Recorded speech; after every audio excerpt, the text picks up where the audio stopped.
The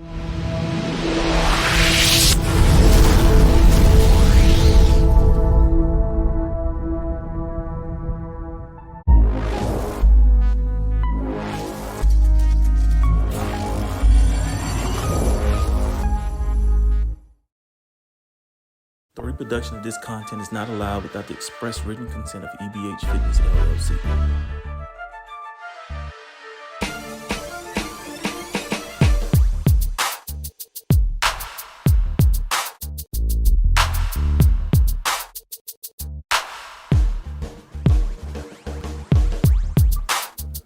We're back. And we are back. Welcome to the Week 8 Coaches Wrap-Up here with the Borderlands Sports Report, as we are joined here by Coach Julio Lopez of Eastwood High School, the new #1 team here in the Borderland. Coach, thanks for joining us, and welcome to the Borderlands Sports Report. Yeah, thanks for having me on again. I really appreciate it. Definitely, Coach, definitely. So let's jump right into it. You guys had a huge win, and not just because it was El Paso, but district standing-wise against Franklin. What were some of the things that you guys were looking to take away that translated directly over to the game and made for that success? Yeah, honestly, it's one of those Friday nights where everything that throughout the week we wanted to check off on our boxes, we kind of did. Obviously, when you playing Ernie Powers, I don't think you're ever going to really – I mean, it's kind of the same philosophy we had with Ryan Estrada. I don't think you're ever going to really stop somebody like that just because he has big play potential anytime he touches the ball. So you kind of know there's going to be 1, 2, 3 times in a game where he's just because of how good he is, he's going to pop a run off that, again, you left a gap. You left a gap on accident. He kind of exposes it, and then he's gone for 60 before you know it. So I don't think we thought we were going to stop him completely, but I felt like we needed to control the line of scrimmage. We needed to put them into some uncomfortable 3rd and longs, 4th and longs. We knew we were going to have to come up big on 4th down, which I think we had. We had multiple 4th down stops. So on the defensive side, we wanted to create turnovers. We wanted to get stops at the right time, where our offense could capitalize and jump ahead 2 or 3 scores, which we did. Offensively, we needed to take care of the football. I thought we did a great job. We fumbled on the second drive of the game, and then really after that, I thought we played a very clean game. And then offensively, we knew our wideouts were going to have to make some plays on the outside.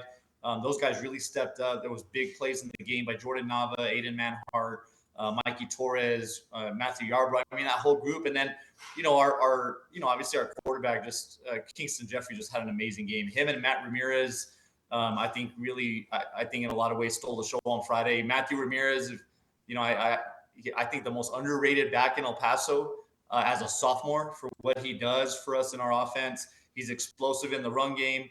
He added 147 yards through the air, receiving wise. So, I mean, the guy just does it all for us. And then Kingston, again, I think you can make the argument Kingston's playing the best at the quarterback position maybe in town right now. So, we felt really good about the game plan. We knew we were going to have to field an onside kick or two, which we did that as well. I thought we played really sound in the special teams game. I think the only thing we came out of that game where we felt disappointed in was there was a moment in I want to say it was the late third quarter there, where we had a chance to kick a field goal, which for us, that unit has been phenomenal. I mean, we kicked 5 field goals against El Dorado in that win. And, we weren't able to capitalize. We kind of botched the snap, and, we weren't able to go up 18 points, which was huge. That's 3 possessions at that point. So we kind of opened the door for them in some ways to mount a little bit of a comeback there if we would have let them. So other than that, I mean, we checked all the boxes off. The staff did a great job. The kids played great, and I just can't be more happier with the confidence and the level of execution that we're playing with right now. I forget that Kingston's a sophomore. Kingston's a junior. Yeah, he's a junior, Yeah, but the Matthew Ramirez is a sophomore. And we kind of talked about this before we started. So, start of the season, I wasn't bought in. I'm transparent in this, right? I'm like everybody else that does this. I have an opinion, right? And I thought that his lack of varsity experience would hurt you guys. And I will tell you that every week that young man has gotten better to the point where these last two games, I would agree with you. He is playing like one of the top quarterbacks here in the city, without a doubt. I would put him up there with all of them. And I think for me, yesterday, well, Friday solidified that that young man is a star in the waiting. And then you throw in Matthew Ramirez, another star in the waiting. You guys have a very formidable offense. You're probably the most balanced offense here in the city, for sure. And I think that's going to go a long way because now I've got to pick my poison with you guys. Kingston's gotten to the point now where I think that teams are going to have to they're going to have to make a business decision. Do we let him beat us in the air, or do we try to contain that and hope he doesn't beat us with his feet?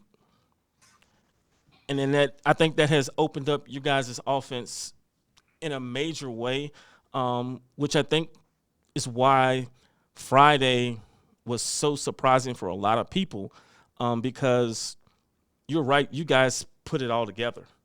I don't know if you guys could have played a better game on Friday than what you guys did, and you executed down to the T. And kudos to you and your staff for getting those young men ready for that game, and kudos to them for executing the game plan.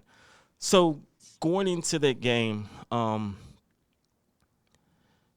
everybody knows Ernie Powers is a big play guy. I mean, that kid touches the ball, and he can go for 75 yards. I think he did actually do that once in a game.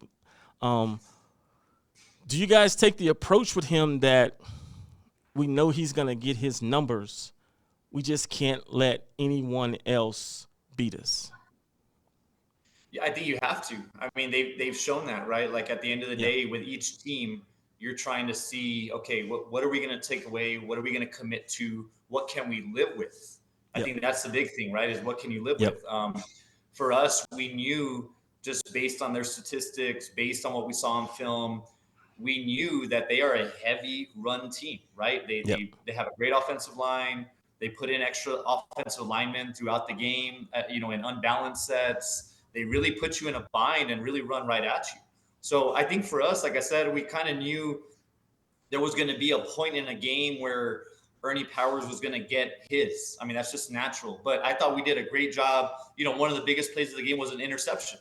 One Yep. one of the things with Franklin is we felt like even though they're heavy run, no, 9 on the outside was still getting a lot of yards because Yep. they would kind of lull the DBs to sleep, play action you, and then take a shot deep, and then there he goes for an 80-yard touchdown. So, for us, I thought our secondary did a great job. Our safeties were very physical in the run game, but if you look at one of the key plays in the game, it's our safety Matt Yarbrough going over on one of those play action fakes and a deep shot, and he ends up getting a huge interception that puts us up 3 scores, and the game is over there in the fourth quarter. So, for us, we knew, again, Ernie Powers, we played them all this year. I mean, if you look at our resume, we really have played them all. We played Davion Singleton, we played Ryan Estrada, we played Ernie Powers. Socorro has a great tandem of backs there, and they're running the football well.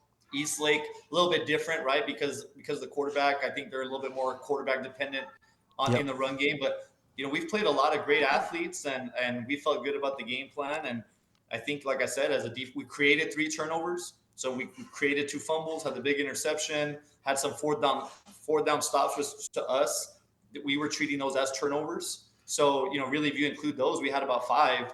Yeah. And again, I just think that for us, the defensive staff put together a great game plan. I also said this on another interview yesterday. If you haven't seen our defense play, if you haven't been paying attention to that unit, they've been doing this all year.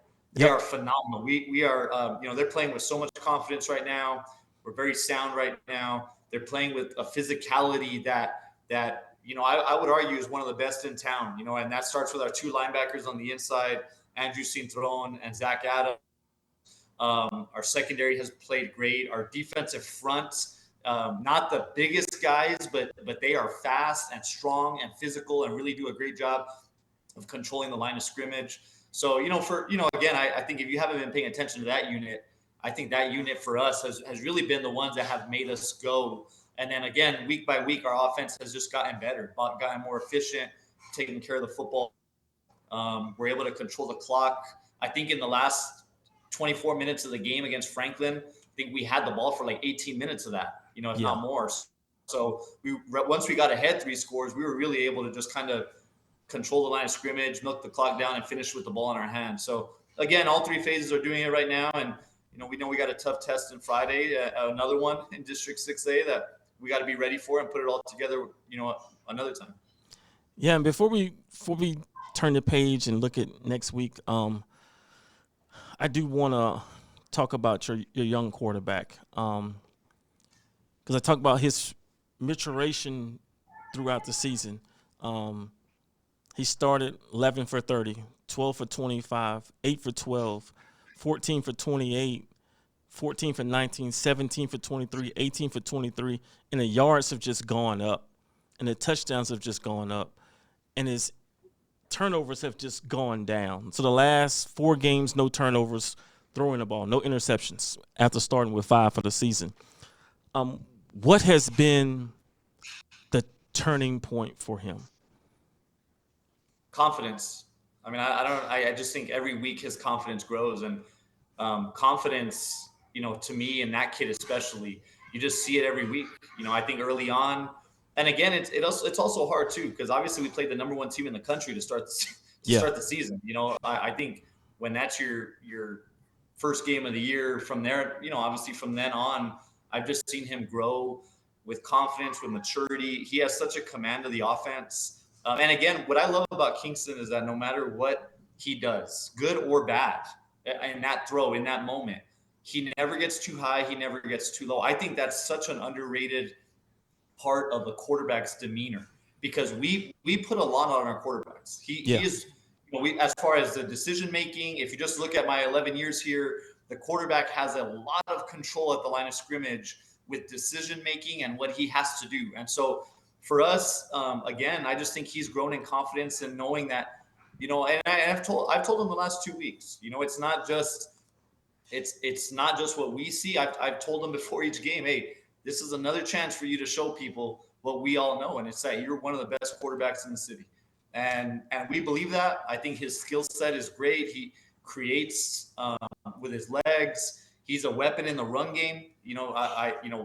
The touchdown ceiling run at the end of the game there was quarterback ISO right at him, where he takes it for 30 yards. So the guy's a dual threat.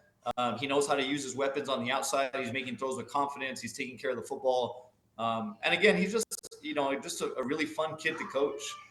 His demeanor is what I love about him, and I think that goes a long way in being a leader for us on the offense. And again, you mentioned it, like the last 4 games, specifically, the kid is playing lights out. Definitely. And I'm sitting up here as you're talking, and I'm thinking, you normally don't see a quarterback with the skill set that he has of being a dual threat. It's usually at the 4A level. It's very rare to see it at 6A. And when you do see it, and then you see that the talent level is there, it's a beautiful thing. And I'm very impressed with that young man and what he's been able to do the last 2 weeks. The last 2 weeks for sure, but even the whole season. I mean, he has really balled out, and you can see the confidence watching. You can see it. Like, he exudes this confidence around him, and you can tell that your team, when they go out there, they know that as long as he's in that huddle, they've got a chance to win that game. And so that's a testament to him and to you as a head coach for empowering him that way. So kudos to you guys. I mean, like I said, he's been phenomenal. I've said it repeatedly with this group.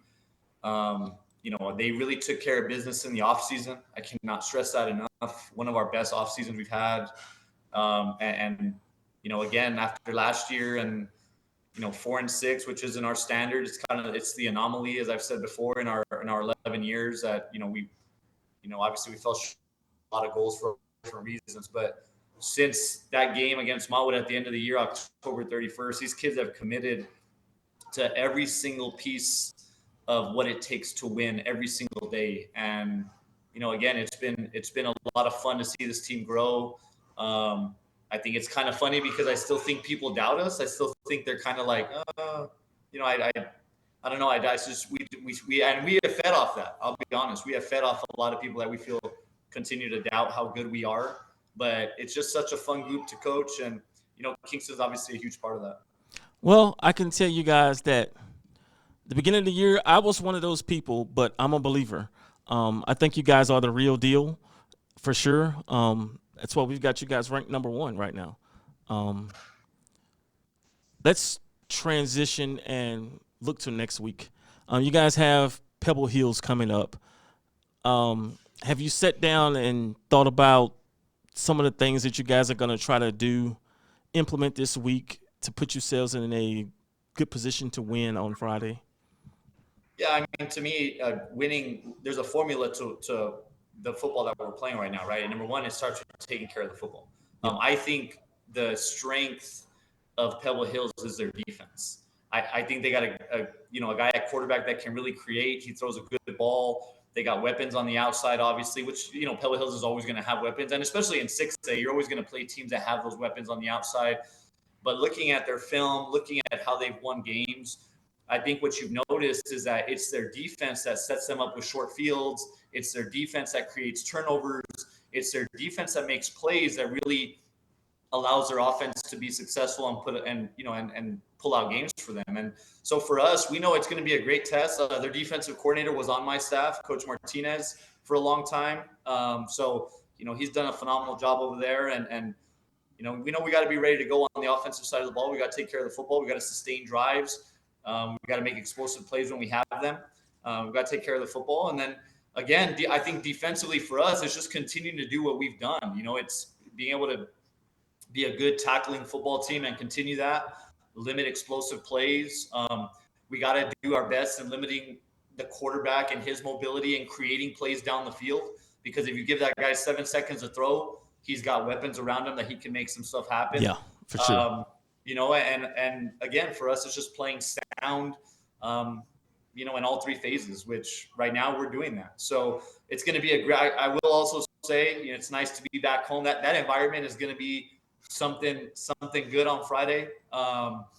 Everybody's back in school. I know that, and that plays a big role in that. Obviously, it's going to be a big game.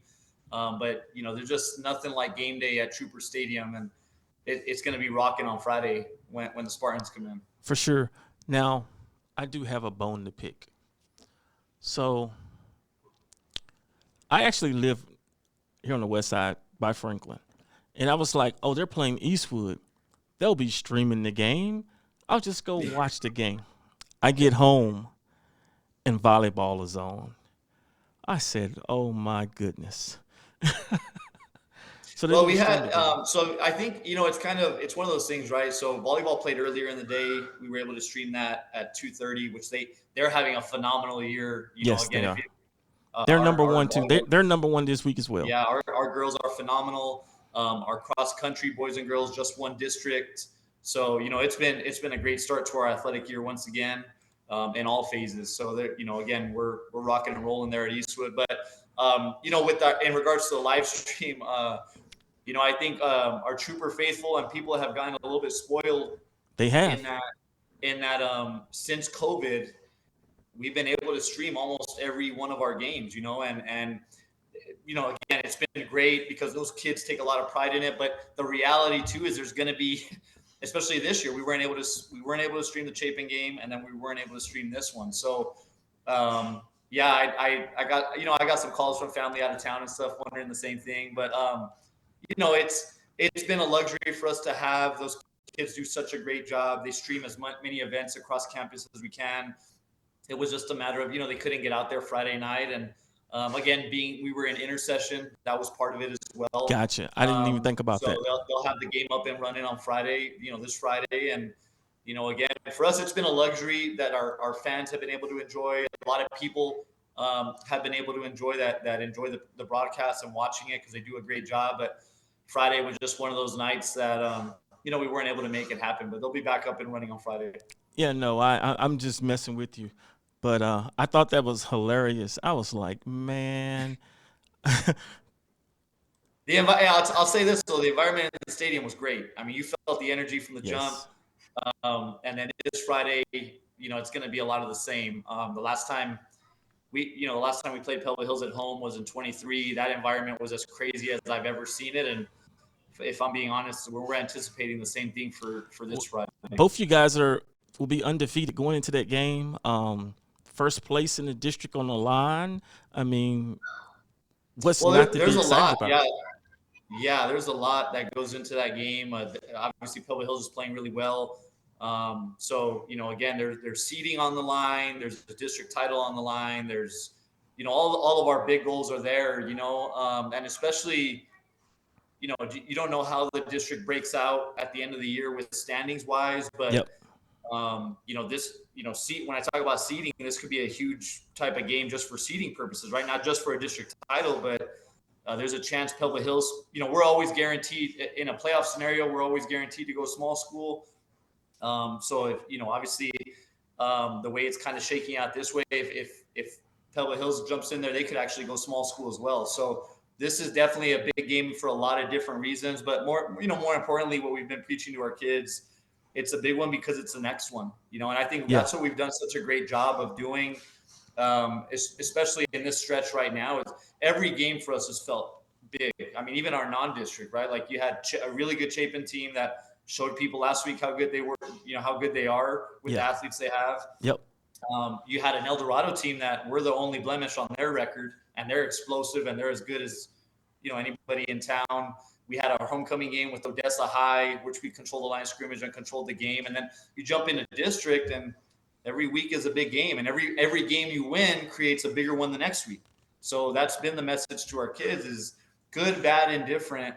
Once Friday night is done, you gotta reset. You got to turn the page, and you got to move on to the next one and make sure that you take care of business the following week in prep. I will say this, and a lot of people might not think this, but the success you guys are having now is definitely helping St. John's Bosco's national ranking. It does. I mean, it doesn't hurt, right? Now, No. look, I'll say it here. I've said it to anybody I've talked to. We knew going into this year that St. John Bosco team may be the best they've ever had. Yeah. That's how good they were. And remember, they've won national championships before. Yep. They've had NFL players there before, and yet this team is probably the best maybe in their school history. So now that being said, yeah, us being 6-1, I think gives them a little more ammunition, strength of schedule in for sure. there. But yeah, that team is loaded. I mean, they are, it's the best football team I've ever seen. I mean, and they're showing it week to week. So yeah, I'm sure it doesn't hurt them.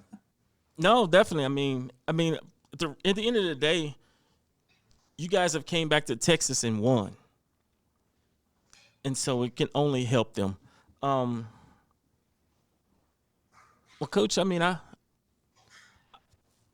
I'm excited for what's ahead for you guys. I think that you guys are primed to make a run, and if I'm not mistaken, you guys will probably get the opportunity to host a home game if all works out and you finish out. Yeah. So obviously we got to take care of business. Yep. But that's always one of our goals as well, is to host a home playoff game. Obviously, with the environment we create and we have at Eastwood, that's a big deal for us. So we do have that possibility. We just got to continue. Obviously we got to have a big week this week, and then we got to finish the year strong. But that is definitely a possibility and a goal of ours every year. Yeah. So no, and you guys are at Eastwood. Unfortunately, I'm not going to be able to make it out to that game because we are streaming Chapin and Canyon Teal, which has huge district implications for them as well. So we won't be able to make it out there, but I'll definitely go back and watch the stream for sure. Yeah, the stream will be up and running again. So I guess that this would be a Friday that you can pull double duty and have the game on the laptop there in the press box. Maybe so. But hey, anything you want to say in closing, Coach? No, I mean, like I said, the coverage you guys provide, everybody provides for these kids is amazing.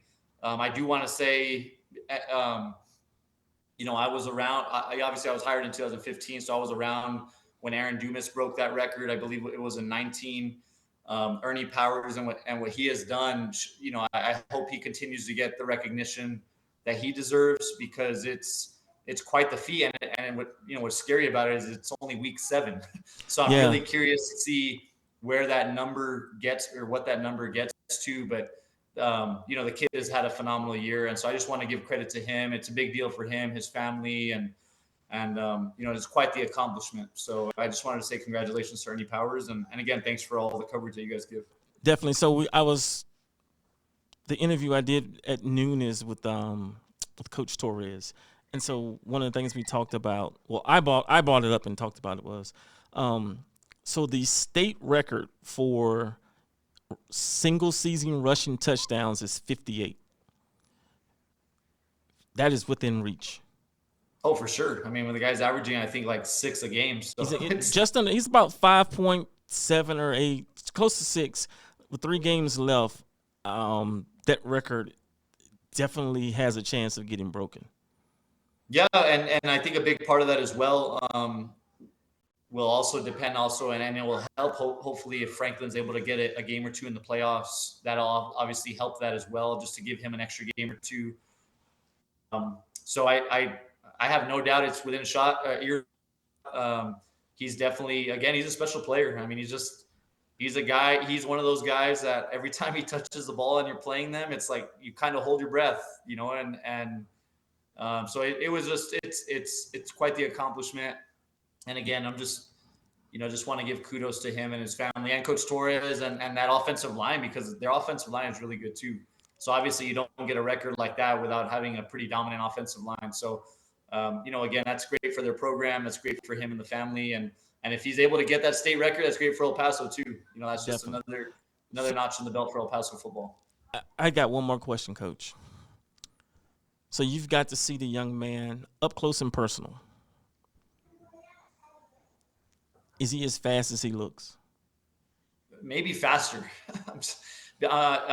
He is. Yeah, I mean, look, and to be honest too, he's a guy that not only do you see it on the field, and again, we've played him obviously we see him in person, but he's got the track numbers to prove it too. I think that's a big part of it. Yeah, If you don't know his 100, if you don't know the 4x1 split, if go look those up for him, because those are elite. yeah. With what he does on the track. So to me, his track speed definitely correlates to his game speed. And when he gets in the open field, honestly, there's very few players in El Paso that are going to get into an open field foot race and catch him. And and I would say across the state, I think he's that fast. So, again, when you're asking about what it looks like on film compared to person, I think it's faster in person because, film is always kind of, it's not always the clearest as to maybe the competition he's playing or who he's playing or who he's running away from. But when you see it in person, it's quite impressive. And I say that because a lot of the runs that a lot of the ones that he break, he doesn't even get touched. Yeah, I mean, it's one of those. That's what I'm saying. He's one of those players that when he gets a crease, when he gets a little crease where you feel like he gets to the next level, he gets to the linebackers untouched or he Yep. gets to the secondary. Yeah, you have no shot. I mean, that's why for us it was so important to really tackle him with 11 guys and with our front 7 specifically. We had to make sure all those guys were flying to the football, and it wasn't just we weren't just relying on one guy to make that tackle. But yeah, he definitely gets into the open field and nobody's catching him. So I think again, between him, Ryan Estrada, those guys are definitely special guys that again, obviously deserve all the accolades they're getting and all the recognition they're getting. Oh, I meant to ask this. We was about to end this interview, and this just came back to me. You guys used Matthew in the passing game a lot. Was that by design? Absolutely. Matt is, to me, and again, only a sophomore. To me, though, one of the best, if not maybe the best, pass catcher out of the backfield in El Paso, in my opinion, and one of the best you're going to find. And we saw that a lot in 7-on-7. Obviously 7-on-7 for us is a big deal, but you see him, we went to state again this year. You see him in the open field. You see how comfortable he is handling the football.